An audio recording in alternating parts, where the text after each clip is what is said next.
बिस्मिल्लाहिर्रहमानिर्रहीम। अस्सलाम वालेकुम नाज़रीन, मैं हूं सैयद अनवारुल हसन और आप देख रहे हैं प्रोग्राम सच तो यह है पीटीवी न्यूज़ इस्लामाबाद स्टूडियो से। नाज़रीन, खैबर पख्तूनख्वा, गिलगित बल्तिस्तान, आज़ाद कश्मीर में सैलाब की तबाहकारियों के बाद अब पंजाब के तीनों दरियाओं में सैलाबी सूरत हाल बरकरार है और बताया जा रहा है कि गुज़श्ता 4 दिहाइयों का बदतरीन सैलाब इस वक्त पंजाब के दरियाओं में आया हुआ है, जिसने बड़े पैमाने पर तबाही मचा दी है। 15 लाख के करीब लोग इससे मुतासिर हो चुके हैं, देहात ज़ेर-ए-आब आ चुके हैं और 20 से ज़ायद अफराद जान की बाजी हार गए हैं। झंग और चिन्योट के हवाले से खबर यह है कि अब बड़ा रेला उस तरफ जा रहा है और इसीलिए रवास पुल को शगाफ लगाए गए हैं ताकि इसके रुख को डाइवर्ट किया जा सके। इसके साथ साथ जो मुतासरा इलाके हैं वहां पर रेस्क्यू एंड रिलीफ ऑपरेशन भी जारी है। आज field marshal chief of army staff Syed Asim Munir साहब ने सियालकोट, शकरगढ़, करतारपुर और नारोवाल का दौरा किया, फिजाई जायजा भी लिया और फिर इसके बाद उनकी करतारपुर में सिख कम्युनिटी से मुलाकात हुई। इस मौके पर आर्मी चीफ का कहना था कि रियासत जो हमारी अकलियतें हैं उनके तमाम जो हकूक हैं उनको इंश्योर करेगी और जो करतारपुर के मुकद्दस मुकामात मुतासिर हुए हैं उन्हें अपनी असली हालत में बहाल किया जाएगा। वज़ीर आला पंजाब मरियम नवाज शरीफ साहिबा भी जो मुतासरा अजला है उनके दौरों पर हैं। आज वो वज़ीराबाद में भी मौजूद थी और इसके साथ साथ वो सियालकोट भी गई और उनको जो इस वक्त रेस्क्यू रिलीफ ऑपरेशन जिन खतूत पे जारी है उस हवाले से ब्रीफ किया गया। वहाँ मुतासरीन से उन्होंने मुलाकात भी की। तो इस हवाले से हम गुफ्तगू करेंगे। जो पंजाब में जैसे मैंने कहा एक बड़ा सैलाब है और मुख्तलिफ अजला को अपनी लपेट में ले रहा है और बाद अज़ा ऑब्वियसली ये पूरा एक जैसे मैंने बताया खैबर पख्तूनख्वा GB आज़ाद कश्मीर से पंजाब से होता हुआ सिंध जाएगा, उस हवाले से अहाता करेंगे। साथ में जो बड़ी तस्वीर है क्या स्ट्रेटेजी हमें अपनानी होगी। 2022 में भी तबाहकुन सैलाब आया था, अब 2025 में दोबारा इसका सामना है। उसके लिए क्या नए डैम्स बनाने होंगे, आबी गुजरगाहों में जो मकानियत और नाजायज़ तजाविज़ात हैं उनके खात्मे के लिए लेजिस्लेशन करनी होगी। इसको भी आज के प्रोग्राम में उठाएंगे और हमें इस वक्त ज्वाइन किया है अली तौकीर शेख साहब ने, माहिर मौलियात हैं, बड़ा नोटेड और नाम है आप इस फील्ड के। अली तौकीर शेख आपका बहुत शुक्रिया। हमें ज्वाइन किया है सरदार रमेश सिंह अरोड़ा साहब ने, आप सूबाई वजीर पंजाब है और आज जब आर्मी चीफ वहां करतारपुर में मौजूद थे तो आप भी इस मुलाकात में उनके साथ थे। आपका बहुत शुक्रिया सरदार साहब। और हमें मोहम्मद सुफियान जो हमारे पीटीवी के नुमाइंदे हैं उन्होंने ज्वाइन किया है DSLJ लिंक पर शादारा, जहां पर इस वक्त दरियाए रावी में सैलाब है, उनसे भी अपडेट लेंगे। सबसे पहले मैं चाहूंगा कि सुफियान से अपडेट ले लेते हैं आप लोगों की इजाजत से। सुफियान अस्सलाम वालेकुम। जी वालेकुम सलाम। सुफियान बताइएगा, आपके हम बैकग्राउंड में देख सकते हैं दरियाए रावी, इस वक्त सैलाब का जो रेला यहाँ से पानी बह रहा है उसकी सतह में कोई कमी वाकया हुई है या उसी तरह तुंदो तेज लहरें जो इसकी आ रही हैं, क्योंकि कुछ रिपोर्ट्स ये भी हैं कि भारत की जानिब से अभी भी आबी दहशतगर्दी की जा रही है। आज बिल्कुल मैं इस वक्त दरियाए रावी के शादरा के मुकाम पर मौजूद हूँ। यहाँ पर कल रात 2,20,000 क्यूसेक के करीब जो है वो पानी की सतह जो है वो बुलंद हुई, जिसके बाद से मुसलसल पानी की सतह में कमी देखने को आ रही है। और इस वक्त जो यहाँ पर सूरत हाल है उस लिहाज से ये 1,60,000 क्यूसेक के करीब यहाँ पर पानी की इस वक्त सतह है। और जो इस जगह की मैं आपको अगर कैपेसिटी की बात करूं तो यहाँ पर कोई 2.5 से 3 लाख क्यूसेक की कैपेसिटी है इस दरिया की इस मुकाम पर। लेकिन अभी तक जो है हमने देखा है कि 2,20,000 क्यूसेक तक पानी यहाँ से, पानी का रैला यहाँ से गुजरा है और मुसलसल इसमें कमी देखने में आ रही है। इसी के साथ साथ मैं आपको बताता चलूँ कि ये मैं अपने कैमरामैन से कहूँ कि वो दिखाएं कि ये जो पानी है इसका बहाव तो तेज़ है और ये इस वक्त जा रहा है टूवर्ड्स हेड बल्लोकी की तरफ। और इसी दरियाए रावी के जो आसपास के इलाके हैं यहाँ पर रेस्क्यू ऑपरेशंस भी किया गया है, यहाँ पर इवैक्यूएट भी किया गया है। यहाँ से बहुत बड़ी आबादी को सेफली टाइम पर इवैक्यूएट भी किया जा चुका है। जितना दरिया के साथ साथ बंद है, जहाँ पर रिहायशी इलाके कायम किए गए थे, उन सबको खाली करवा लिया गया है। लेकिन चंद एक इलाके हैं जो कि बिल्कुल बंद के ऊपर दरियाए रावी के बनाए गए थे। उन सोसाइटीज़ में लोगों पर सैलाबी रेला बंद टूटने की वजह से वहाँ पर पानी घुसा भी है और वहाँ पर नुकसान भी हुआ है। लेकिन ओवरऑल हमने देखा है कि इस दरियाए रावी के संगम पर जितने भी हाउसिंग सोसाइटीज़ हैं वहाँ पर पानी की फ़िलहाल जो है कोई ज़्यादा बड़े ख़तरे की इस वक्त इस मुकाम पर ऐसी सूरत हाल नहीं है। लेकिन इसके आसपास के जितने इलाके हैं वहाँ वहाँ जो है वो सेफली इवैक्यूएट करवा लिया गया है। इसी के साथ अगर मैं आपको बताता चलूँ कि जो गंडा सिंह वाला है दरिया सतलज का जो गंडा सिंह वाला मुकाम है वहाँ पर इस वक्त जो सैलाब की सूरत हाल है वो तशवीशनाक है। वो 3.5 लाख से तजावुज़ कर चुकी है और उसमें मुसलसल इजाफा देखने में आ रहा है। और दरियाए चनाब में जो पानी की सूरत हाल है वो भी इस वक्त तशवीशनाक है। वहाँ पर भी तकरीबन 10 लाख क्यूसिक के करीब जो है वो पानी की सतह तजावुज़ कर चुकी है। जी चले सुफियान, ये मुझे बताइएगा, फिर मैं दीगर की जानिब आऊँगा। मेट ऑफिस ने कहा है कि आज से यानी 29 अगस्त से 3 या 2 सितंबर तक बारिशों का नया सिलसिला आ रहा है। लाहौर में इस वक्त क्या सिचुएशन है? बारिश हो रही है? इस्लामाबाद में तो बारिश हो रही है, कुछ इस हवाले से भी बताइएगा। जी, अब अगर इसके बाद जो सबसे ज़्यादा गौरतलब बात है वो यही है कि इस वक्त जो भारत की तरफ से आबी जारियत की गई है उसके बाद तो जो पानी की सूरत हाल है वो मैं आपको वाज़े कर चुका हूँ। लेकिन अब जो अगली बड़ी चीज़ है वो ये है कि यहाँ पर मज़ीद बारिश होने के इम्कानात भी हैं। लाहौर में चंद जगहों पर बारिश हुई है, लेकिन जिस इलाके में मैं मौजूद हूँ यहाँ पर आज बारिश नहीं हुई, लेकिन यहाँ पर बादल छाए हुए हैं और बारिश होने के इम्कानात ज़रूर यहाँ पर पाए जाते हैं। लेकिन लाहौर में जिन जगहों पर बारिश हुई है वहाँ पर वो दरिया का इलाका नहीं है। लेकिन अगर इस दरिया के इलाके के कहीं आसपास तेज़ शिद्दत की बारिश हो जाती है तो यकीनन इसकी हालत में मज़ीद बिगाड़ पैदा हो सकता है, पानी की सतह मज़ीद बुलंद हो सकती है। और अगर भारत की तरफ से मज़ीद आबी जारियत ना की गई तो हालात कंट्रोल में है। ठीक है, बहुत शुक्रिया, thank you very much Mohammad Yan, you keep us posted, stay safe. और आपने हमें बड़ा अच्छा अपडेट किया। सरदार रमेश साहब, आपके पास मैं आऊँगा, बताइएगा करतारपुर गुरुद्वारा के हवाले से अब बताया गया है कि तमाम तर जो पानी है वो निकाल लिया गया है। आज आर्मी चीफ भी वहाँ आए थे, मुलाकात भी हुई सिख कम्युनिटी से, आप भी उनके हमरा मौजूद थे, कुछ उसका अहवाल भी हमारे साथ शेयर कीजिएगा। बड़ी मेहरबानी जी। इस वक्त पूरे पंजाब के अंदर जो सूरत हाल है वो तो बड़ी परेशान कुन है कि जिस तरीके से भारत ने रेले छोड़े हैं, आबी रेले, वो रेले जहाँ जहाँ से गुजर रहे हैं वो वहाँ की लोकल जो मकीन हैं, जो लोकल वहाँ के लोग रहने वाले हैं, उनके लिए तशवीश का बायस बन रहे हैं, परेशानी का बायस बन रहे हैं। बट हमारी चीफ मिनिस्टर पंजाब, जिस तरह अभी आप भी फरमा रहे थे कि आज सुबह वो वजीराबाद भी गई हैं, सियालकोट भी गई हैं, कल वो नारोवाल तशरीफ लाए थी, कल वज़ीर आज़म साहब भी आए थे और आज हमारे फील्ड मार्शल साहब भी नारोवाल आए हैं, सियालकोट गए हैं, मुख्तलिफ जो इलाके हैं उनको जायजा भी दिया है। इसी तरह का बाकी हमारी पूरी की पूरी काबीना, MP MNAs, हमारी ब्यूरोक्रेसी, हमारे PDMA, rescue 1122, everyone is in the field. और मकसद इस पर यही है कि जो हमारे पंजाब की अवाम इस वक्त मुश्किल में घिरी हुई है, जो भारत ने अभी जारियत की है 15-15.5 लाख क्यूसेक का जो रेला है वो पूरे पंजाब के तीनों दरियाओं में से गुजर रहा है, बल्कि बाकी 2 में से भी। इस वक्त सूरत हाल तो परेशान कौन है, लेकिन बड़ी खद्दा पेशानी के साथ और बड़ी हमने एक हिकमत अमली के साथ इस सिचुएशन से डील कर रहे हैं ताकि खुदा ना खास्ता को पैनिक ना हो और जिसका नुकसान फिर बहुत ज्यादा ना हो।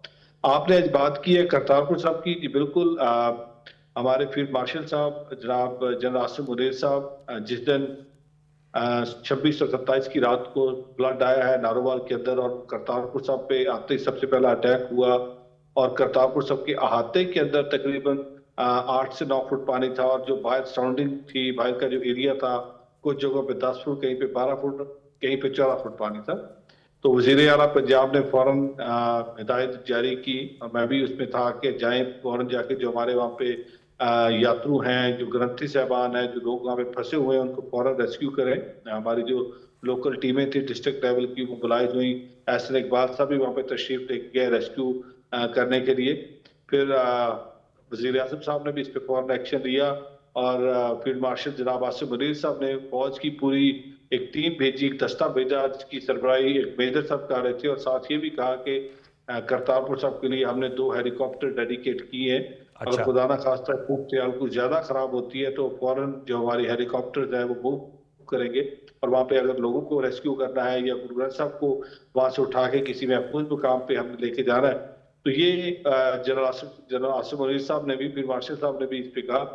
और फिर आज फील्ड मार्शल साहब खुद तशरीफ लाए, उन्होंने करतारपुर साहब का एक फिजाई जायजा भी लिया और देखा कितना नुकसान हुआ है, कितना पानी अभी खड़ा। और फिर हमारे जो सिख रहनुमा है, जो हमारे सिख बहन भाई हैं, उनके साथ बातचीत की। मैं खुद वहां पे था, जी उनको जनरल साहब को मैंने मिलवाया, सारी अपनी जो हमारी सिख नुमाइंदगी उनके साथ मिलवाया। और जो फील्ड मार्शल साहब की तरफ से एक जो मोहब्बत का, अखुवत का जो पैगाम दिया और कहा गया कि हम सब एक हैं, ये पाकिस्तान सबका है, यहाँ पे अकलियतों के हकूक के हम जामन हैं, उनके हकूक का यहाँ पे महफूज हैं। और करतारपुर साहब हमारे लिए एक बहुत एक मुतबरक स्थान है, और हम इनकी रौनक करतारपुर साहब की दोबारा बहाल करेंगे, दोबारा यहाँ पे हम इसका प्रोसेस शुरू करते हैं जितना जल्दी हो सकता है, ताकि इसको रिहेबिलिटेट करें और लोगों को यहाँ पे दोबारा संगत आए। ठीक। देखिए, ये वही करतारपुर साहब है जिसके लिए हम बारहा, मैंने पीटीवी पे भी, बाकी चैनल्स पे भी मैंने मुफ्ती साहब को तो अपील की थी कि मोदी साहब, हम आपको अपील करते हैं कि ये जो करतारपुर साहब का लांघा है, ये हुकूमत पाकिस्तान ने, अवाम पाकिस्तान ने, रियासत पाकिस्तान ने अपने सिख बहन भाइयों को गुरु नानक साहब के 550 साल जन्मदिन पे 2000 जी, आपकी थोड़ी सी ऑडियो। सिख का रिश्ता, जी जी नाखून और गोश्त का रिश्ता है। और करतारपुर साहब हमने आपके लिए खोल दिया है। पाकिस्तान का 4 किलोमीटर का जो इलाका है, वो हमने भारतीयों के लिए खोल दिया कि हम आपसे वीजे का भी तकाजा नहीं करते, आप आए, मत्था टेके और यहाँ से मोहब्बत और पैगाम का पैगाम लेके जाए। लेकिन 7, 6 और 7 की शाम जब भारत ने पाकिस्तान पे हमला करने की कोशिश की और हमारी शहरी आबादियों को निशाना बनाया, इबादत गाहों को निशाना बनाया, औरतों और ननकाना सबको अटैक किया और इनोसेंट किलिंग की, फिर उसके जवाब में जब पाकिस्तान ने जवाबी कार्रवाई की और वो 6-0 किसी को नहीं भूलता। और उसके लिए आज हमने जनरल फील्ड मार्शल जनाब आसिम मुनीर साहब का शुक्रिया भी अदा किया, उनको मुबारकबाद भी दी है कि जिस तरीके से फील्ड मार्शल साहब ने पाकिस्तान की कौम को सुरखरूख किया है, ये जंग जीती है, और उनको फील्ड मार्शल बनने की भी हमने मुबारकबाद दी। सही। लेकिन मोदी साहब को हमने यही बेनती की थी कि आपने करतारपुर कॉरिडोर बंद कर दिए है, लेकिन हमारी तरफ से कॉरिडोर खुला है। ओके और सरदार साहब, मैं दोबारा लौट के आता हूँ। सरदार साहब, मैं आपको दोबारा लौट के आता हूँ। अली तौकीर शेख साहब को भी शामिल गुफ्तगू करते हैं। अली तौकीर शेख साहब, सर ये जो क्लाइमेट चेंज के असरात है, वो पाकिस्तान की तूलो अर्ज में उसके अब जो नकूश हैं वो बड़े गहरे होते जा रहे हैं। ये गैर मामूली मानसून बारिशें, फिर ग्लोफ का फिनोमेना होना गिजर गिलगित बल्तिस्तान में, उसके बाद बुनेर में क्लाउड बर्स्ट, फिर आपने देखा कि सियालकोट में रिकॉर्ड बारिशें हो गई। बताया जा रहा है कि 4 दहाइयों का बदतरीन पंजाब में सैलाब है। इस बड़ी तस्वीर यानी क्लाइमेट चेंज क्राइसिस से कैसे निपटा जाए अली तौकीर शेख साहब? देखिए, कैसे निपटा जाए तो बहुत मुश्किल सवाल है एक महफिल के लिए। सबसे पहली बात तो यह है कि जी क्लाइमेट चेंज के साथ जो 4 मेन पॉइंट्स हैं वो हमें याद रखने के हैं जी। कि कि हर डिज़ास्टर पिछले डिज़ास्टर से डिफरेंट भी होगा, शायद ज़्यादा सीवियर भी होगा, और डिफरेंट लोकेशन पे भी होगा, इसकी नेचर भी डिफरेंट होगी। अच्छा। अगर आप देखें तो 2010 के मुकाबले में 2022 का फ्लड जो थे वो सिंध में गए थे सीधे, और मॉनसून चेंज हुआ था हिंदुस्तान के राजस्थान से सीधे वो सिंध में गए थे जी। वाया पंजाब नहीं गए थे, सिंध वाज मोस्ट हर्ट। जनूबी पंजाब था जी, और जनूबी पंजाब में बलूचिस्तान में फ्लडिंग थी जी। और कोहे सुलेमान से हमारे पास बड़ी सीरियस किस्म की फ्लडिंग हुई थी। जी जी। अच्छा, ये इतनी सीरियस चीज़ें हमने पहले देखी नहीं थी। बलूचिस्तान में इतनी सीरियस फ्लडिंग नहीं देखी थी, सिंध में टोरेंशियल रेन इतनी सीरियस नहीं देखी थी, कराची में एक दफ़ा शायद आपने देखा होगा, इतनी ज़्यादा सीरियस अर्बन फ्लडिंग नहीं देखी होगी। अब हमने ग्लोफ भी देख लिया, अब हमने बुनेर में जो है वो क्लाउड बस्ट भी देख लिया, और अब आपने 3 दरियाओं में जो हम हिंदुस्तान को दे चुके थे अनडिस्प्यूटेड ट्रीटी में, तीनों में पीक भी आपने देख ली। जी। अच्छा, पहले जितने फ्लड आए हैं 58 से लेकर अब तक, पीक कभी एक दरिया में हुई है, कभी 2 में हुई है, तीनों में इकट्ठे कभी भी नहीं हुई थी। तो इससे जो नतीजा अखज़ हम कर सकते हैं कि जब कभी भी अगली दफ़ा को क्लाइमेट चेंज का इंसिडेंट होता है, वो इससे डिफरेंट भी हो सकता है, उसकी लोकेशन भी डिफरेंट हो सकती है, और इसकी इंटेंसिटी इससे ज़्यादा भी हो सकती है। इन अदर वर्ड्स, हमारी जितनी इन्वेस्टमेंट है, जितनी प्लानिंग है, जितने बजट्स हैं, जितने इंस्टीट्यूशनल स्ट्रक्चर्स हैं और उनके मैंडेट्स हैं, उसको हमें एडजस्ट करना है एक इवॉल्विंग प्रॉब्लम की तरफ।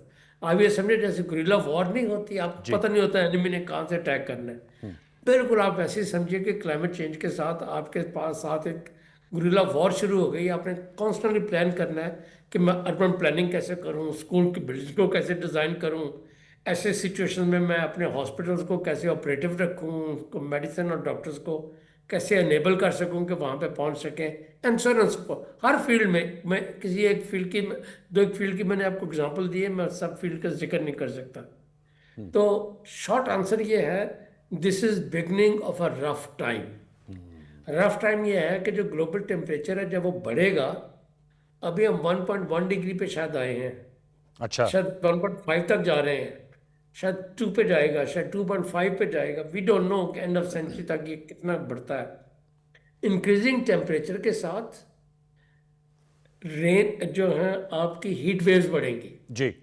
और जितनी हीट वेव्स बनेगी बढ़ेगी उतनी फ्लडिंग बढ़ेगी। अच्छा, अब हमारी जो है ट्रिपल जॉब जेपटी है। अब काइंडली इस बात को जरा मुझे इजाजत दीजिए, मैं आपको 1 मिनट में एक्सप्लेन कर प्लीज। देता हूँ, जी जी। ज़्यादा वक्त नहीं लूँगा। जी जी।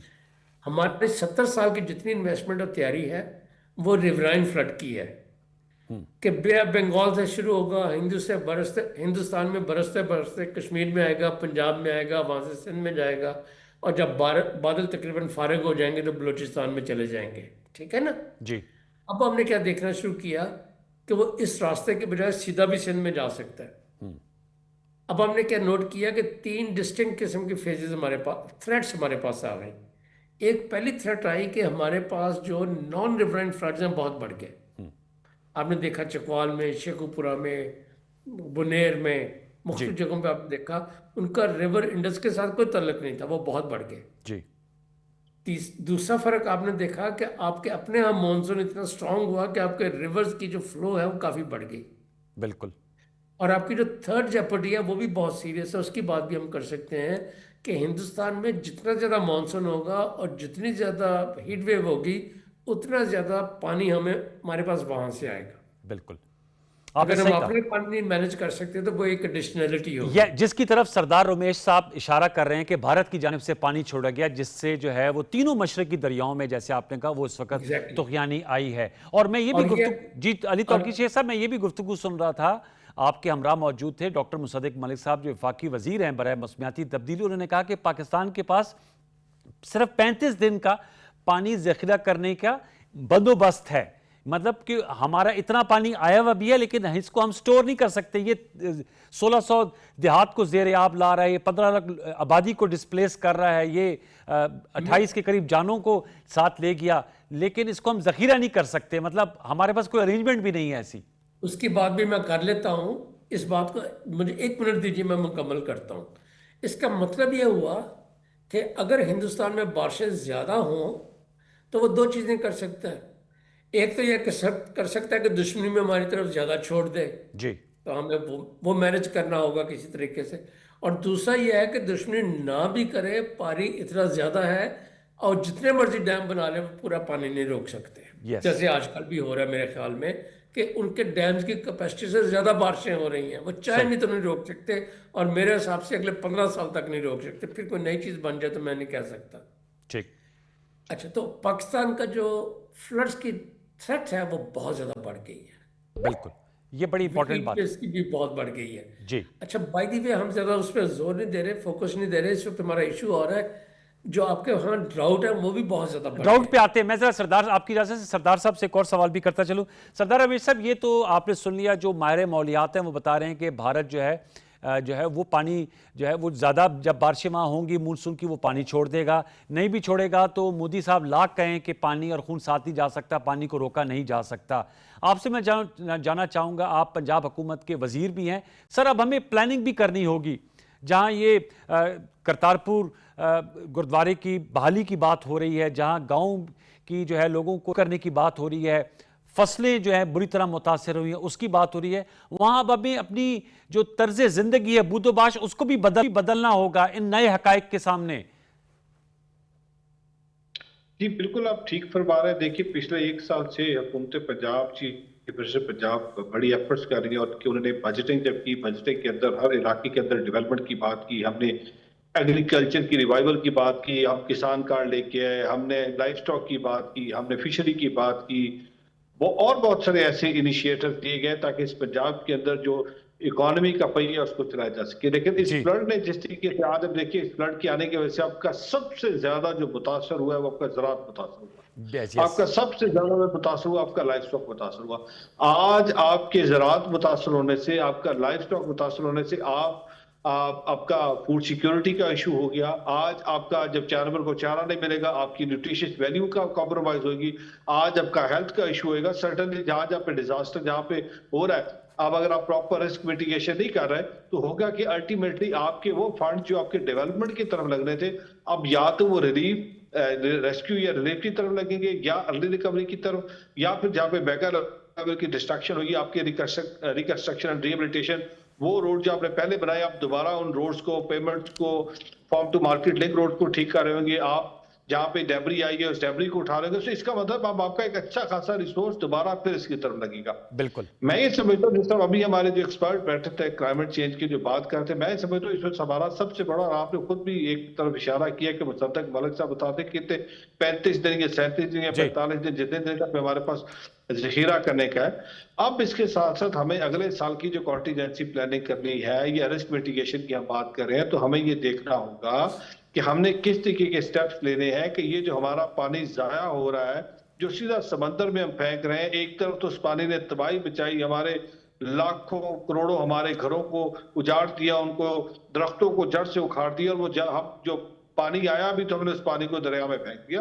तो इसके लिए हमें उसका ऐसे रेजरवायर्स बनाना पड़ेंगे, छोटे छोटे डैम बनाना पड़ेंगे, हमें कोई ऐसा स्टोरेज का सिस्टम बनाना पड़ेगा ताकि हम इस पानी को बचा सकें जो हमारे काम आए। क्योंकि अभी अब देखें ना, भारत ने दोनों उसकी स्ट्रेटजी है, कभी कहता पानी नहीं दूंगा, एक बूंद भी पानी की नहीं दूंगा, और कभी कहता 2.5 लाख क्यूसेक पानी ले लो और जाओ फिर खुद भी डूबो, और इंडियन पंजाब को भी डुबोया और हमें भी डुबोया।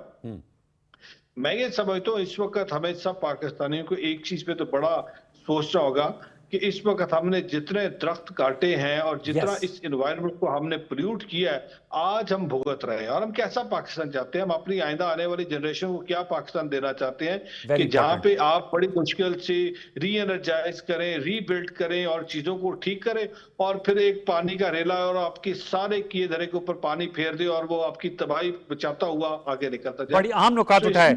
सरदार साहब मेरे साथ ही रहेगा, सरदार रमेश अरोड़ा साहब मेरे साथ मौजूद हैं, अली तौकीर शेख साहब मौजूद हैं। एक छोटा सा वक्फा शामिल करेंगे, वक्फे के बाद आएंगे chairman Punjab disaster management authority भी हमारे साथ मौजूद होंगे, उनसे भी गुफ्तगू करेंगे। छोटा सा वक्फा, दोबारा लौट के आते हैं, हमारे साथ रहिए।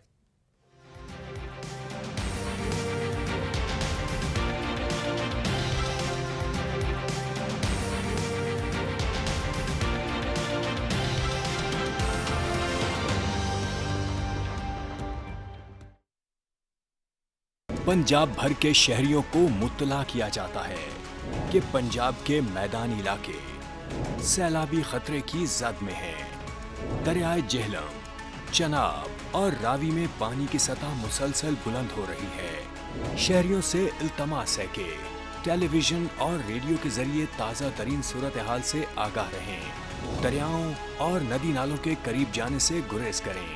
नशेबी इलाकों और हिफाजती बंद के अंदर मौजूद शहरी महफूज मकामात पर मुंतकिल हो जाएं। सिर्फ सरकारी ज़राए से मौसूल इत्तलात पर एतमाद करें और अफवाहों से बचें। ज़िलाई इंतज़ामिया और रेस्क्यू टीमों की हिदायत पर अमल करें। याद रखें, सैलाबी रेला ताकतवर है मगर बरवक्त एहतियात और काविशों से इस आफत का मुकाबला मुमकिन है।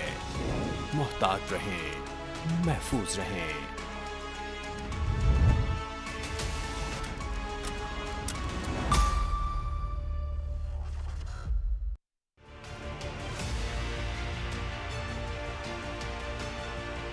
डेंगू बुखार से बचाव के लिए एहतियात लाज़िम। अपने घर और दफातर को मच्छरों से महफूज रखें। दरवाजों और खिड़कियों पर जालियां लगाएं।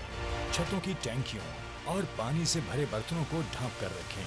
शाम और सुबह के औकात में खसूसी एहतियात करें। पूरी आस्तीनों वाले कपड़े पहनें। मच्छरों से बचाव के लिए मच्छरदानी और लोशन का इस्तेमाल करें।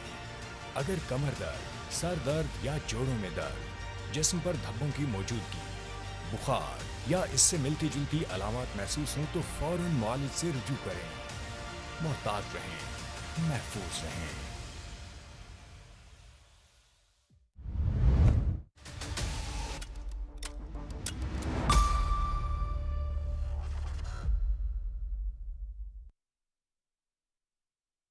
कुरआन अमामा है तेरा, मिंबर तेरा अर्शे बरी, या रहमतल लिल आलमीन, या रहमतल लिल आलमीन।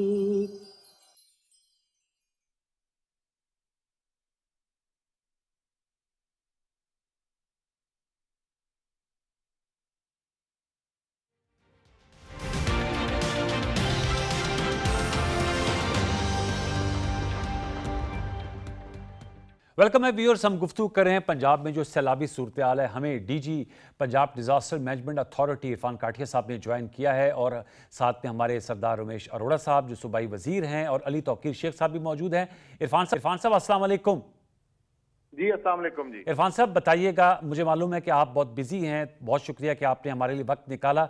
इस वक्त क्या सिचुएशन है पंजाब में जो तीनों दरियाओं में बड़ा सैलाब आया हुआ है? कुछ फैक्ट्स एंड फिगर्स शेयर करेंगे। अब तक कितने लोग जो हैं जान की बाजी हार चुके हैं, कितने देहात जो हैं उनको नुकसान पहुंचा है? डीजी साहब। जी बिल्कुल, बिस्मिल्लाह रहमान रहीम। इस वक्त तीनों बड़े दरिया जो पंजाब के हैं उनसे तारीख के बड़े जो रेले हैं वो गुजर रहे हैं। और सबसे अगर इस वक्त अलार्मिंग हम एट द मोमेंट अगर किसी को कंसिडर कर रहे हैं तो वो दरिया सतलुज है कि जो 2,61,000 क्यूसेक से आज दोपहर में अब तकरीबन 1.25 क्यूसेक इसमें मजीद पानी ऐड हुआ है और ये इस वक्त 3,81,000 क्यूसेक पे खड़ा है। और जिससे डायरेक्ट थ्रेट हमारे अब अर्बन सेंटर्स को, जिसमें कसूर और मुलक्का जो अर्बन सेंटर्स हैं उनको भी थ्रेट है। और इस वक्त पूरी provincial government, chief minister Punjab की सरबराही भी वो इस लम्हा बलम्हा सिचुएशन को ना सिर्फ मॉनिटर कर रही है, तमाम रिसोर्सेज जो हैं वो इसके ऊपर एम्प्लॉय कर दिए गए हैं। शायद हमें अर्बन सेंटर्स को बचाने के लिए कुछ ब्रीचेस करने पड़े और उसके लिए हमारी जो टेक्निकल टीम्स हैं, इरिगेशन डिपार्टमेंट है, उसके तमाम जो टेक्निकल लोग हैं वो मौके पे मौजूद हैं। और हम रात में किसी वक्त इन ब्रिजेस से इंश्योर करेंगे कि कसूर शहर हमारा इंशाल्लाह वो सेफ एंड साउंड रहे। इसी तरह जो अगर मैं रावी की बात करूं तो अल्हम्दुलिल्लाह रात अल्लाह ने मेहरबानी की और लाहौर से 1988 के बाद ये बड़ा पानी गुजर गया। लेकिन अब इस वक्त बल्लो की हेडवर्क के मुकाम पर ग्रेजुअली पानी इंक्रीज कर रहा है और अगले 24 से 48 घंटे जो निचले डिस्ट्रिक्ट हैं जिनमें साहिवाल, उकाड़ा, टोबा टेक सिंह और खानेवाल ये शामिल हैं, इनमें प्रॉब्लम रहेगा। अच्छा। इसी तरह चनाब की बात करें तो चनाब के वो बड़े रेले आज जब झंग पहुंचे तो झंग में हमें मल्टीपल ब्रीचेस करने पड़े एम्बैंकमेंट्स में टू सेव आवर स्ट्रक्चर्स और जंग सिटी को बचाने के लिए। तो उसको बर वक्त फैसले लिए गए चीफ मिनिस्टर पंजाब की क़यादत में और अल्हम्दुलिल्लाह हम बड़ी आबादियों को बचाने में कामयाब हुए। इस वक्त ये पानी त्रिमू हेडवर्क्स पे अपनी पीक आज रात या सुबह के वक्त में किसी भी वक्त अटेन करेगा और उसके बाद ये पानी आगे हेड मोहम्मद वाला से सिंध की तरफ बढ़ जाएगा। तो ये वो सारी इस वक्त की डिटेल्स हैं। पूरी तरह से पंजाब की प्रोविंशियल गवर्नमेंट और चीफ मिनिस्टर पंजाब खुद पूरी तरह से आवाम के साथ खड़े हैं। अभी तक अनफॉर्चुनेटली हमें 28 अमवात की रिपोर्ट हुई है और ये मोस्ट ऑफ द ये डेथ्स जो हैं वो एक्सीडेंटल डेथ्स हैं। और इसमें अल्लाह का मैं शुक्र अदा करता हूं कि अभी तक कोई भी रेस्क्यू की कॉल को रिस्पॉन्ड ना करने की वजह से डेथ नहीं हुई। तो ये जो 28 डेथ हुई है इसकी कॉज ऑफ डेथ क्या बना? डूब गए लोग वहां पर? ड्राउनिंग, ये मोस्टली ड्राउनिंग के केसेस हैं और जिसकी वजह से ये प्रॉब्लम्स हुए। सर ये बताएगा कितने लोगों का रेस्क्यू किया गया जो जहां पानी आया है उसके एडजॉइनिंग देहातों में रहते हैं? जी बिल्कुल, इस वक्त 15 लाख से ज्यादा की जो आबादी है वो प्रॉब्लमेटिक है और वो हो चुकी हुई है मुतासर। और बाकी रेस्क्यू हमने 4.5 लाख लोगों को किया और अल्लाह से अब उम्मीद यही की जाती है कि कम से कम नुकसान हो। जी काठी साहब, टूवर्ड्स दी एंड ये अब आपने बताया कि जो तीनों दरियाओं में ज़ाहिर बात है सैलाबी सूरत हाल है, अब आगे इसका ये जो पानी का ट्रैवल है उसका क्या आपको इस वक्त नज़र आ रहा है कि वो किन इलाकों को, कसूर का बता दिया, झंग चनियोट का बता दिया, अब आगे की तरफ जाएगा, जनूबी पंजाब की तरफ बढ़ रहा है? जी, इस वक्त क्योंकि ये जो कसूर की अभी सूरत हाल डेवलप हुई और जैसे मैंने गुजारिश की कि 1.5 लाख क्यूसेक तकरीबन पानी पिछले 5 से 4 घंटों में गंडा सिंह पे बढ़ गया है और 3.25 लाख क्यूसेक पानी 1955 में इससे पहले ये पानी इतना आया था। इस वक्त कसूर को बहुत ज्यादा खतरा लाहक है, लेकिन इंशाल्लाह तमाम जो प्रोविंशियल अदारे हैं, चीफ मिनिस्टर पंजाब खुद इसको देख रही हैं। ये अभी जो मैटर है क्योंकि तीनों दरियाओं में फ्लोज बढ़े हुए हैं और ये इसको रेस्क्यू और इस पानी को पंजाब की हदूद से निकलते निकलते 1 हफ्ता करीबन लग जाएगा। जी लास्ट पे रिलीफ की एक्टिविटीज भी जारी हैं, जिन लोगों को रेस्क्यू किया गया उनको प्रॉपर रिलीफ भी दिया जा रहा है? जी बिल्कुल, तमाम अजला में रिलीफ कैंप्स बन गए हैं और तमाम में medical cover, life stock cover और चीफ मिनिस्टर पंजाब ने स्पेशली ये अवाम के लिए, पब्लिक के लिए कुक फूड और तमाम जो उनकी जरूरियात बेसिक हैं उनके लिए क्लियर डायरेक्शंस हैं। जी बहुत शुक्रिया इरफान साहब, thank you very much, keep up the good work. Irfan Kathia साहब गुफ्तगू कर रहे थे। अली तौकीर शेख साहब, आपने देख लिया कि जो बात रमेश साहब भी कर रहे थे कि हमें अब ऐसा कोई प्लानिंग करनी होगी कि हम सालों साल जो प्लानिंग करते हैं, एक बड़ा पानी का रेला आता है और जैसे आपने बताया कि अब तो 3 किस्म के हमें क्लाइमेट चेंज के असरात है, रिवराइन फ्लड्स भी हैं, हिल टॉरेंट्स के फ्लड्स भी हैं, जो मानसून की बारिशों का भी अजीब सा पैटर्न है, फिर ग्लोफ का भी फिनोमेना आ गया, क्लाउड बर्स्ट भी आ गया। उसके लिए अब हमें काफ़ी वॉर फुटिंग पे काम करना होगा। जैसे सरदार रमेश साहब कह रहे थे डैम्स बनाने होंगे, पानी को ज़ख़ीरा करना होगा। उस दिन मैं गुफ्तगू सुन रहा था, वज़ीर प्लानिंग एहसन इकबाल साहब वो भारत के हवाले से कह रहे थे कि उन्होंने दरिया रावी पे बहुत से ऐसी डैम्स बना लिए हैं, अलबत्ता चूँकि पानी बहुत ज़्यादा है लेकिन उसका बहुत सा पानी पाकिस्तान की साइड पर भी आ गया। हमें भी ये सारा तमाम planning, urban planning, town planning, आबी गुजरगाहों में जो कंस्ट्रक्शन हो जाती हैं, इन सबको ख़त्म करना होगा। मतलब काफ़ी एक ह्यूमंगस टास्क लगता है। जी एजेंडा बहुत टॉल है तो हमें थोड़ा सा प्रायोरिटाइज करना होगा। अच्छा, तो अगर क्योंकि रिसोर्सेज लिमिटेड है, टाइम लिमिटेड है, अगले मानसून में 11 महीने हैं शायद जी। तो मुझसे अगर आपके चीफ मिनिस्टर एडवाइस मांगे तो मैं कहूँगा first order of business is कि जी आप 4 कार्डिनल प्रिंसिपल्स को अडॉप्ट करें एज गवर्नमेंट पॉलिसी। पहला ये है कि रिस्पेक्ट ग्रेविटी, पानी ने ग्रेविटी के साथ चलना है।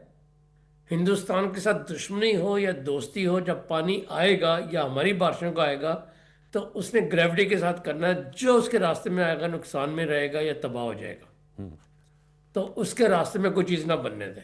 ठीक, दैट द फर्स्ट प्रिंसिपल। सही। अच्छा, दूसरा प्रिंसिपल ये है कि रिस्पेक्ट, जो दरियाओं का राइट टू लाइफ है उसको एक्सेप्ट करें, ना सिर्फ एक्सेप्ट करें बल्कि रिस्पेक्ट भी करें। उसका मतलब ये है कि उन दरियाओं में कोई ह्यूमन सेटलमेंट ना होने दें। ठीक, और गवर्नमेंट के तौर पे उनका पहला ऑर्डर ऑफ बिजनेस ये होगा, अगर मुझसे पूछें तो पहला ऑर्डर ये होगा कि वापडा अपने कनेक्शन काटे, एजुकेशन डिपार्टमेंट अपने स्कूल बंद करे, हेल्थ बंद करें, सड़कों वाले अपने मरम्मतें बंद करें और जो कमर्शियल बिल्डिंग बनी है उनको डिमोलिश करें, जो गरीब लोग रहते हैं उनको कहीं और सेटलमेंट दें। उसके रास्ते में कुछ नहीं होना चाहिए। आप you have to respect that one. Third, अच्छा, थर्ड ये है कि जी रिस्पेक्ट के जी poor people also need dignity and self respect and safety for their families. तो पूरे पंजाब के हर डिस्ट्रिक्ट में जोनिंग लॉज बनाएं। वो आपके असिस्टेंट कमिश्नर, डिप्टी कमिश्नर बना सकते हैं, अगर लोकल गवर्नमेंट्स होती हैं वो बना लेती। तो वहाँ पे वो ऐसे एरिया में जोनिंग लॉज होने चाहिए जहाँ पे नई कंस्ट्रक्शन होनी चाहिए। पुरानी कंस्ट्रक्शन को फिलहाल पार्क कीजिए, मगर इसके बाद की जितनी कंस्ट्रक्शन हो वो वहाँ पे होनी चाहिए। इसके बाद पाकिस्तान में जो नए घर बनते हैं उन एरियाज में बने। ठीक, एंड बाई दी वो जो जिन घरों की मैं बात कर रहा हूँ वो मैं फार्म हाउसेज की बात नहीं कर रहा हूँ, मैं एक कनाल के घरों की बात नहीं करता हूँ, मगर मैं गरीब गुरबा की बात कर रहा हूँ जहाँ पे आपको शायद सब्सिडी देनी पड़े। ठीक, ठीक है। और वहाँ पे वाटर का कनेक्शन भी होगा, सुई गैस भी हो, बिजली भी हो, स्कूल भी हो और लोगों के जॉब्स हो और पब्लिक ट्रांसपोर्टेशन हो। ठीक है। ये एक प्रोसेस शुरू होगा, ये एक दिन में सारा कुछ नहीं होता, ये 5-10 साल का काम है, तो ये Fourth. करेंगे तो सक्सेस हमारी बनेगी। Fourth. और आखिरी चीज जो इस सिलसिले में मैं कहना चाहता हूँ, एक दरिया का जो सबसे अहम हिस्सा होता है वो उसका शोल्डर होता है, उसके बॉर्डर जो होते हैं। जी। अगर उस बॉर्डर के ऊपर इंक्रोचमेंट हो, घर बन जाएं, प्लाजाज बन जाएं, बिल्डिंग बन जाएं, तो दरिया वीक हो जाता है। अच्छा, अगर उसको आप प्रोटेक्ट करते हैं अपनी प्लांटेशन के साथ, ग्रीनरी के साथ, और जो गवर्नमेंट के लॉज हैं पंजाब में कि 200 फुट तक कोई कंस्ट्रक्शन नहीं हो सकती, अगर उन 200-300 फुट को आप एक्सेप्ट करते हैं तो जितनी मर्जी बारिश हो जाए आपका कोई नुकसान नहीं होगा। ओके। आपका क्राइसिस इसलिए है कि हमने अपने गवर्नमेंट ऑफ पाकिस्तान के लॉज की वायलेशन होने दी है पिछले कई डेकेड्स में। वेरी तो इंपॉर्टेंट। मेरा शॉर्ट आंसर तो ये है। मैं जरा, चूंकि आपने वज़ीर आला पंजाब की बात की तो उनके काबीना के वज़ीर भी हमारे साथ मौजूद हैं, सरदार उमेश अरोड़ा साहब। सरदार साहब, आपने गुफ्तगू सुनी, अली तौकीर शेख साहब ने बड़े अहम नुकात उठाए हैं। आप समझते हैं अब इन पर वॉर फुटिंग पे काम होना चाहिए? बड़े कंसर्निंग और बड़े रीजनेबल पॉइंट्स हैं। आई टोटली एग्री, क्योंकि मेरा भी डेवलपमेंट सेक्टर से ताल्लुक है और हम भी यही जब कंटीजेंसी प्लानिंग करते हैं, जब प्रिपेयरनेस की बात करते हैं, खासकर जब हम इस तरह के हालात में रिस्क मिटिगेशन के लिए, तो ये वो सारे स्टेप्स हैं जो शॉर्ट टर्म, मीडियम टर्म और लॉन्ग टर्म प्लान है, जिसकी बुनियाद पे आप अपने फ्यूचर को, आप अपनी जनरेशन को आप सेव कर सकते हैं। इनमें से कुछ पे तो ऑलरेडी काम हो रहा है जी। और अब ये देखें, जिस तरह अभी उन्होंने बात की थी कि एंटरप्रेन्योरशिप को प्रमोट करें, स्मॉल बिजनेसेस की बात करें। हमने अपना घर अपनी छत स्कीम लाने का मकसद ये था कि वो लोग जो बिलो द पॉवर्टी लाइन रहते हैं उनको सब्सिडी दें, और ताकि अपने अपने घर बनाएं, और रादर कि हम अर्बनाइजेशन को प्रोग दें, और वहां पे जहां भी वो लोग बैठे उनको घर मिले, अपना घर और अपनी छत। तो ट्रांसपोर्ट की बात की, अभी हमने ई बसेस मंगाने का मकसद यही था कि हम रादर कि हर बंदा अपनी गाड़ी पे बैठे या ट्रांसपोर्ट की अच्छी सहूलत सर्विस उनको मुहैया करें, ताकि ई ट्रांसपोर्ट हमारे पास मौजूद हो। हमारी सीनियर मिनिस्टर इस वक्त, उनकी हर वक्त कोशिश यही होती है कि हम जो शजरकारी की मुहिम है उसको करें। बट ये जो शॉर्ट टर्म और मीडियम टर्म प्लान है ये, और खासकर इसमें जो सबसे बड़ी बात है जो रिवराइन बेल्ट है, इस पे कल बात हो रही थी, प्राइम मिनिस्टर साहब भी तशरीफ फरमा थे, चीफ मिनिस्टर साहब अभी नारावाल के अंदर थी, तो वहां पे ये बात हो रही थी कि ये जो हमारा एक्ट है, जो फ्लड एक्ट है, समथिंग लाइक दैट, जो मियां साहब के दौर में पास हुआ था जी। उसके मुताबिक किसी को ये इजाजत नहीं होनी चाहिए कि वो रिवराइन जो बेल्ट है या उस एरिया के अंदर कंस्ट्रक्शन करे। और ये हमें इस पे आज नहीं तो कल इस पे फैसला करना होगा, अगर हम चाहते हैं कि हमारा फ्यूचर सेफ हो, और रादर कि हम अपनी जो फंड्स हैं वो डाइवर्ट करें, रेस्क्यू एंड रिलीफ की। उनके खिलाफ और जिन्होंने किया उनके खिलाफ FIR दर्ज होनी चाहिए, जी। क्योंकि वो तो लॉज की देखिए, वायलेशन है ना। मैं अभी, ये मेरा कोई 11वां प्रोग्राम है, आज भी सुबह से लेकर मैं हर प्रोग्राम में एक ही बात कर रहा हूँ कि आप चीफ मिनिस्टर पंजाब से, मैं उनकी कैबिनेट का मेंबर हूँ, मैं देखता हूँ जिस तरीके से पंजाब की आवाम की तरक्की, खुशहाली, उनकी जिंदगी में आसानी देने के लिए चीफ मिनिस्टर पंजाब फैसला करती हैं, ठीक। वो बिल्कुल किसी प्रेशर को नहीं खातर में लाती। हमारा बहुत बड़ा इनिशिएटिव ये जो तजावजात हटाओ था, बड़े बड़े शहरों में वो कमर्शियल प्लाजे, वो जो बहुत बड़े बड़े घर बने हुए थे, महल बने हुए थे, बहुत बड़े बड़े पता नहीं क्या कुछ बना था, वो सीएम साहबा की एक डायरेक्शन पे उन सबको गिरा दिया और उनको कहा पीछे हटो। आपने वो जो रास्ता, आपने लोगों का रास्ता था उस पर आपने कब्जा किया हुआ है। तो सरदार साहब, उस पे सीएम साहबा की जीरो टॉलरेंस है जी। और होनी भी चाहिए पंजाब हमारी, सर, होनी भी जीरो टॉलरेंस होना भी चाहिए। देखिए होना भी चाहिए, क्योंकि अगर हम पंजाब की तरक्की और खुशहाली की बात करें तो आज हम क्या भुगत रहे हैं। आज उन्होंने, जिन्होंने इस पंजाब के साथ ज्यादती की, जिन्होंने कब्जा माफिया था, जिन्होंने इस सूबे के साथ ज्यादती की, आज अल्टीमेटली हमारे हुकूमत के वो फंड जो हमने लोगों की डेवलपमेंट में लगाने थे, आज हमें वो दोबारा सारे देने पड़ रहे हैं रेस्क्यू एंड रिलीफ के लिए, अर्ली रिकवरी के लिए। आज हजारों लाखों एकड़ को हमें कल को सब्सिडी देके दोबारा उनको इस काबिल बनाएंगे कि वो अपनी खेती करें। उमेश साहब जी, सरदार साहब मेरे साथ रहेगा, आप बड़े अहम नुकात उठा रहे हैं, मेरे साथ रहेगा, चूंकि हमें डिप्टी कमिश्नर चिन्योट ने भी ज्वाइन कर लिया, सफीउल्लाह गोंदल साहब, उनसे भी पूछते थे, चूंकि चिन्योट की बहुत बात हो रही थी। अस्सलाम वालेकुम। जी वालेकुम अस्सलाम। गोंदल साहब, बताइएगा इस वक्त चिन्योट में जो रिलीफ या रेस्क्यू ऑपरेशन है वो किन खतूत पे आप चला रहे हैं?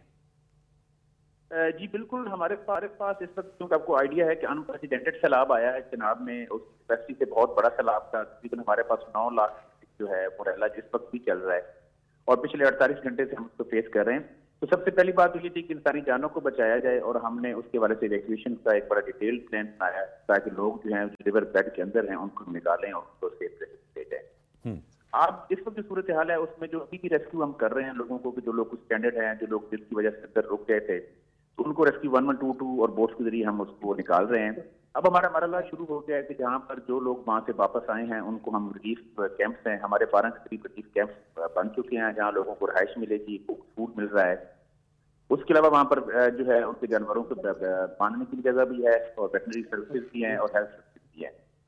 और इस चीज को जो है आप इस तरह चलते हैं कि ताकि चीजें जो है उन लोगों को जितने दिन तक वो हमारे मेहमान हैं उनकी बेहतर अंदाज में की जा सके। मैं आपसे जानना चाहूँगा, गोंदा साहब बताइएगा कि आज ये खबर भी आई थी कि जो रवास पुल है उस पर भी शगाफ लगाए गए हैं, अब चिन्योट शहर जो है वो सिक्योर है? जी, रिवाज जो पुल है वो बेसिकली उसको झंग की जुरिस्डिक्शन में है। हमारे पास एक रिस्क फैक्टर था, जो चिनाब का पुराना जो ब्रिज है जहाँ से रेलवे लाइन गुजरती थी, तो वहां पर भी एक रिस्क फैक्टर था, हमारा अच्छा। भी ब्रिजिंग पॉइंट था। लेकिन अब हमारे लिए क्योंकि एक ऑप्शन ये था कि हमें शहर को बचाना है, उस पुल को, लेकिन लकीली हमारे लिए एक गुड लक हुई कि दोनों चीजें हमारी बच गई। हमारी तैयारी दोनों हवालों से ठीक थी और पॉलिसी डिसीजन भी इस हवाले से हो चुका था, लेकिन चिन्योट में हमें कोई ब्रीच नहीं करनी पड़ी। आगे जाके क्योंकि रिवाज जो है वो जंग के साथ है और वो जंग की आबादी इसमें इफेक्ट होनी थी, इसलिए उसका कुछ पोर्शन, वो ब्रिज नहीं बेसिकली जो रेलवे लाइन का कुछ पोर्शन है, उसको उड़ाया गया ताकि पानी को वहां से स्पेस। अच्छा, मुझे ये भी गोंदा साहब बताएगा कि आपने बताया कि अब जो लोग ज़ाहिर ने रेस्क्यू किया गया उनको रिलीफ कैंप्स में रखा गया है, बारिशों की दोबारा पेशन गोई हुई है, उस हवाले से क्या पेशबंदी की गई है? सर इसमें एक तो ये है कि हमने उनको मोस्टली उन कॉलेजेस में और स्कूल में ठहराया है जहाँ पर पुख्ता कमरे और पुख्ता छतें हमारे पास हैं। कैंप्स अच्छा। में लोगों को बहुत कैंप्स के ऑप्शन हमने रखे हैं, लेकिन अभी तक हमारे पास जितनी बड़ी तादाद आई है, इसमें एक ये भी फिनोमिनन है कि हमारे जो लोग हैं वहाँ पर वो जिम्मेदार हैं, काफी भी लोग कुछ में होते हैं, तो ज्यादातर कैंप्स में नहीं ठहरते, या तो उन्होंने अपना अल्टरनेट अरेंजमेंट किया हुआ है, क्योंकि जो रिवर बेड के अंदर बंदा रह रहा है उसको आइडिया होता है कि मुझे सीजन में डिस्प्लेस होना पड़ेगा। और कुछ जो है वो अपने रिश्तेदारों के पास गए हैं, जो बिल्कुल अफोर्ड नहीं कर सकते थे, उनको कैंप्स में रखा है, लेकिन वो बाकायदा पुख्ता कमरे हैं, स्कूल और कॉलेज के जैसे अप्रैल में अभी छुट्टियां हैं, तो हमारे पास वो स्पेस जो थी वो बिल्डिंग अवेलेबल हैं, हमने उनमें उनको ठहराया। कोई सर अगर आप इस पीटीवी के प्लेटफॉर्म से कहना चाहे, जो लोग हेल्प करना चाहते हैं इस वक्त उनकी तरजीहात क्या हैं, किस किस्म की, जो हमारे भाई और बहनें, बुजुर्ग, बच्चे ट्रैप्ड हुए हैं और ज़ाहिर बात है बहुत सैलाब की तबाकारियाँ हैं, उनकी इमदाद में तरजीहात में क्या चीज़ें हैं, क्या किन चीज़ों को प्रायोरिटी जो है आप देंगे कि अगर मदद करना कोई चाहे तो?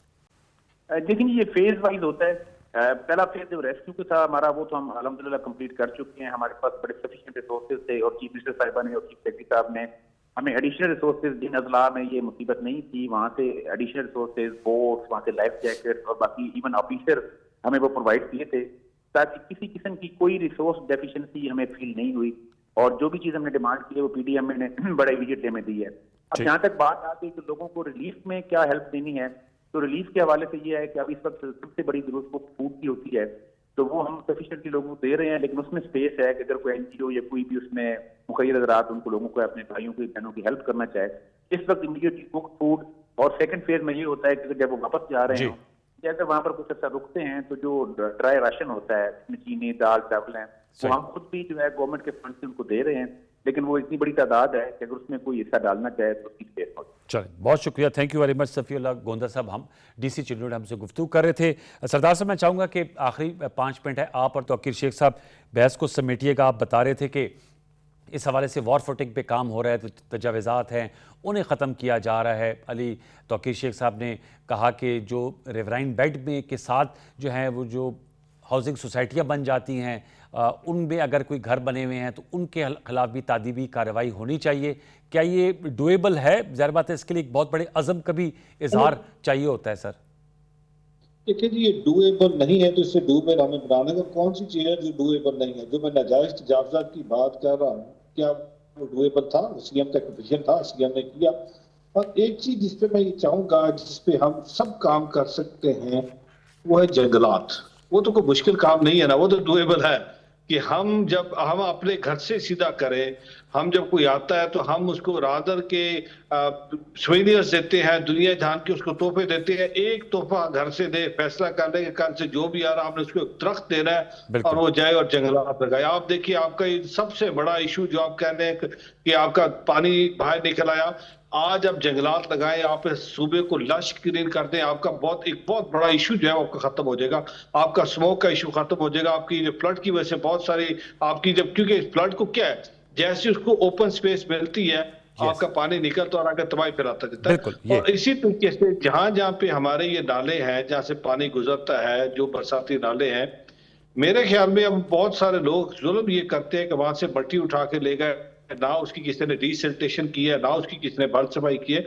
अब ये डिस्ट्रिक्ट लेवल पे अपनी मदद आपके तहत बहुत सारा डेवलपमेंट सेक्टर भी इस पे काम करना चाहता है। उनके बाकायदा हमें चैनल्स बनाने होंगे, चैनल्स बना के उनकी डिसल्टिंग करनी होगी ताकि पानी को एक रास्ता मिले और पानी रादर के बाहर आए और बाहर आके तबाही फैलाए, पानी उसमें से गुजरे। तीसरा जो मैंने शुरू में बात की थी, इस वक्त हमें वाटर कंजर्वेशन की तरफ जाने की जरूरत है। हमें जब तक वाटर कंजर्वेशन की तरफ नहीं जाएंगे, हम कोई ऐसे बीज लेके नहीं आएंगे, हम ऐसी फसल नहीं लेके आएंगे जहाँ पे वाटर कंजर्वेशन की बात करें। बिकॉज अब हम वाटर डेफिशिएंसी से किधर के किधर आगे चले गए। तो अब तो हमें देखना ये होगा कि हमने आने वाले टाइम में कौन सी फसलें उगानी है, कौन से बीज लेके आने हैं ताकि वाटर कंजर्वेशन की तरफ। आज अब देखें, पाबंदी हमारी हुकूमत ने लगाई है कि ये जो हमारे गाड़ियों के धोने वाली जगह हैं, आप देखिए किस तरीके से पानी जाया होता है। और इस वक्त हमारे जो रिसर्च इंस्टीट्यूट हैं, उनको ये देखना होगा कि हमने वाटर को रीयूज कैसे करना है। बहुत अहम नुकात उठाए रुबैर साहब,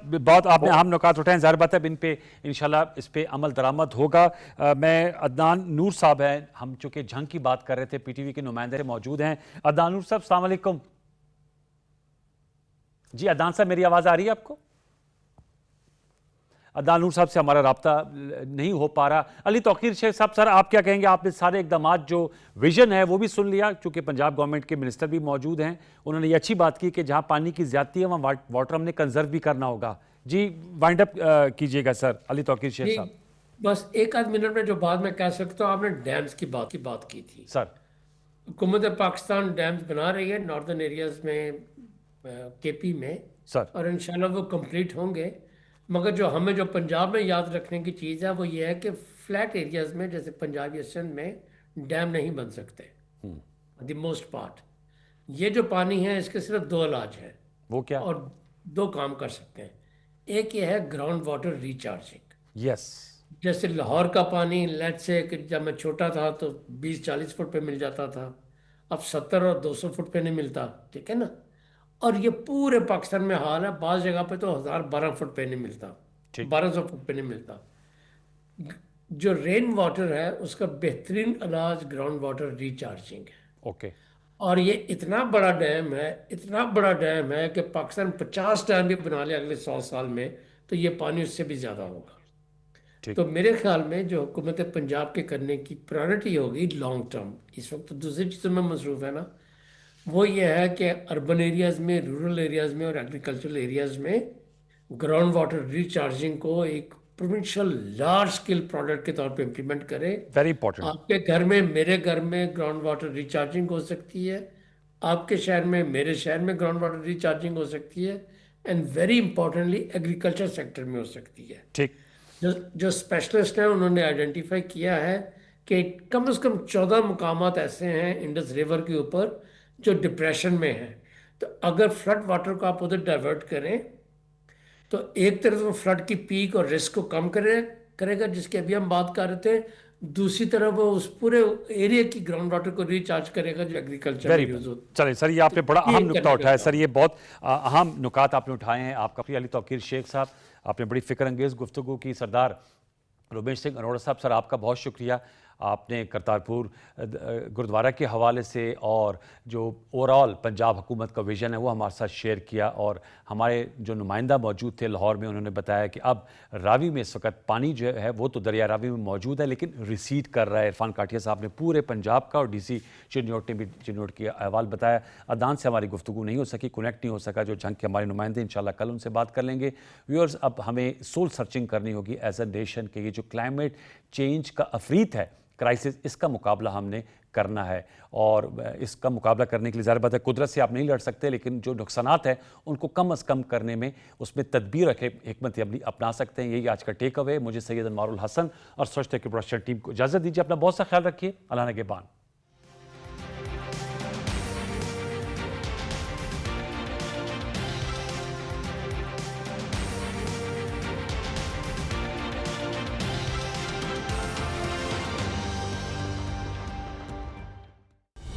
दुरुस्त हर वक्त बर वक्त।